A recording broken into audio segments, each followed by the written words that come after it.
मेरा नाम समीर है।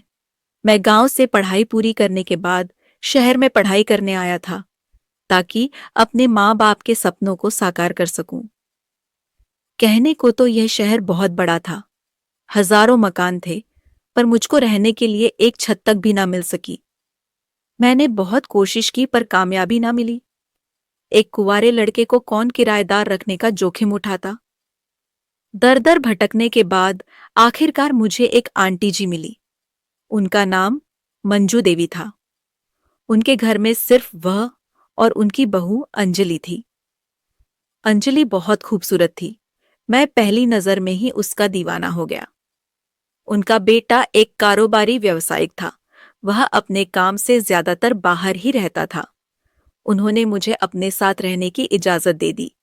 मैं उनके घर पर रहने लगा, साथ ही उनके घर के छोटे मोटे काम भी कर देता। एक बार मंजू देवी की तबीयत बिगड़ गई तो मैं एक लायक बेटे की तरह मंजू देवी की सेवा कर रहा था। एक दिन मैं अस्पताल से घर लौट रहा था कि बारिश शुरू हो गई। बारिश तेज होती जा रही थी। मुझे जल्दी से जल्दी घर पहुंचना था ताकि किताबें भीगने से बच जाएं। जैसे ही मैं घर पहुंचा तो दरवाजा खुला देख चौंक गया। मैं घर के भीतर दाखिल हुआ तो आंगन का नजारा देखकर मैं अपनी शुद्ध बुद्ध भूल गया। अंजलि लहंगा ब्लाउज पहने बरसात के पानी में नहा रही थी। भीगे कपड़ों में उसका सौंदर्य और भी गजब ढा रहा था। यही वजह थी कि मैं एकटक अंजलि को निहारता रह गया। इतने करीब से जब मैंने अंजलि के आकर्षक बदन को भीगते हुए देखा तो जैसे मेरे धमनियों में बह रहा रक्त उबाल खाने लगा हो। तुम तुम कब आए मुझको सामने पाकर? अंजलि चौंक गई। मैंने कोई जवाब नहीं दिया। एकटक मैं अपनी लाल लाल आंखों से अंजलि की भीगी देह का अमृत पी रहा था। अंजलि की नजरें मेरे आंखों से मिली तो उसके बदन में भी जुरत जुरी होने लगी। लज्जावश उसका गोरा चिट्ठा चेहरा गुलाबी पड़ता गया। ना जाने ऐसा क्या हुआ कि अंजलि अपनी जगह खड़ी ना रह सकी। दौड़कर वह मेरे सीने से लग गई। मैं खुद पर काबू नहीं रख पाया और मैंने बलिष्ठ बाहों के घेरे में अंजलि को कसकर जकड़ लिया और उसके गालों को चूम लिया। अंजलि ने कोई प्रतिकार नहीं। देह के इस महासंग्राम में हम दोनों देर तक गोते लगाते रहे। फिर जब अलग हुए तो हम दोनों एक दूसरे से नजरें चुराते हुए अपने अपने कमरे में चले गए। फिर मैंने सोचा, ये क्या कर दिया मैंने? जिस औरत ने मुझे बेटा समझकर अपने घर में रखा, उसी घर की बहू के जिस्म पर मैंने डाका डाल दिया। मैं अपने ही सवालों में उलझ गया। पहले मैंने कहा कि अंजलि खुद ही मेरी बाहों में आकर समा गई तो मैं क्या करता। देह सुख के उफान के आगे अच्छे बुरे का सवाल ही कहाँ रह जाता है। मैंने मानो अपना पक्ष रखा। उधर अंजलि अभी भी सामान्य नहीं हो पाई थी। आज एक अनजान पुरुष के संसर्ग में उसे अकल्पनीय सुख की प्राप्ति हुई थी। ऐसा आनंद तो उसे आज तक उसका कारोबारी पति भी नहीं दे पाया था। उसने विचारों को झटका और कपड़े बदल लिए। फिर चाय बनाई और ट्रे में एक कप रखकर मुझको देने चली आई।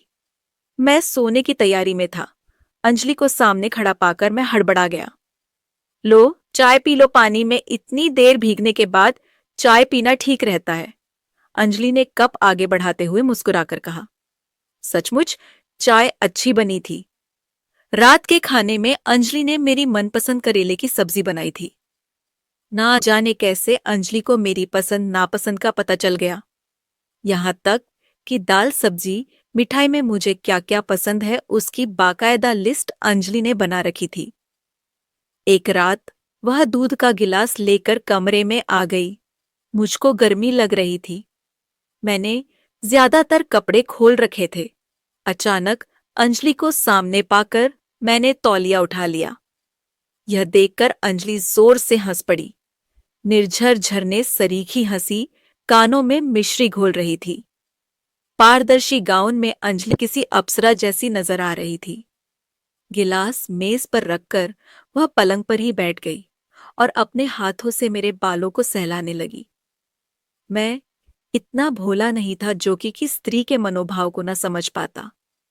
उस रात हम दोनों एक साथ रहे।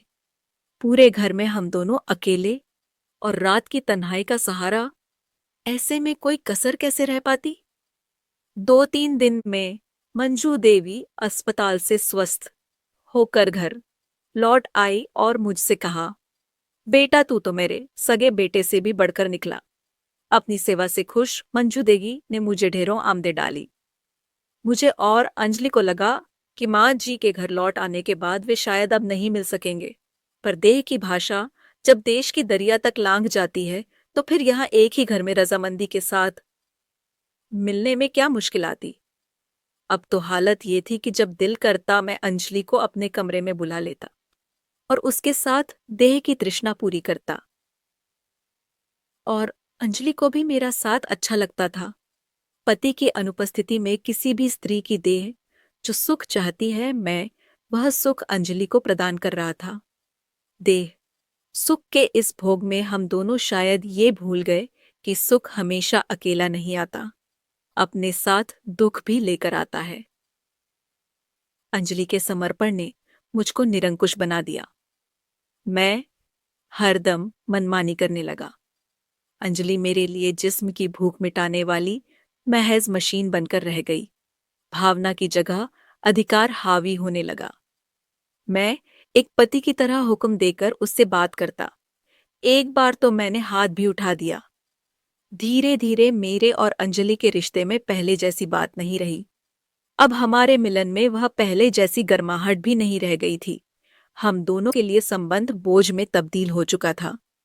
कहीं ना कहीं मंजू देवी की अनुभवी आंखें भी ताड़ गईं कि घर में उनकी नाक के नीचे क्या गुल खिलाए जा रहे हैं। इधर मैं जब से इस चक्कर में पड़ा था, मेरी पढ़ाई लिखाई पूरी तरह चौपट हो गई थी।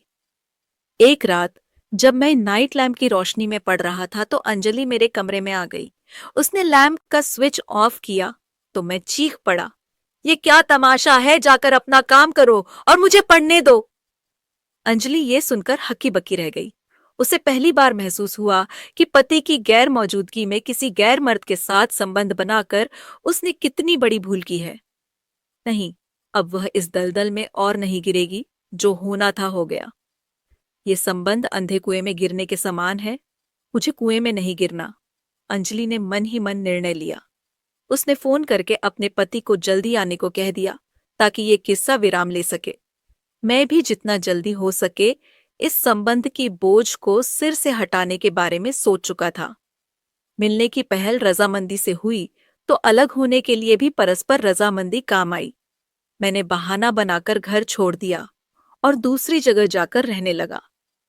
जीवन में घटे इस घटनाक्रम को हम दोनों एक स्वप्न समझकर भुलाने की कोशिश करने लगे। तो दोस्तों, यह थी आज की कहानी। अगर आपको कहानी अच्छी लगी है तो वीडियो को लाइक करें, शेयर करें और हमारे चैनल को सब्सक्राइब करें। धन्यवाद।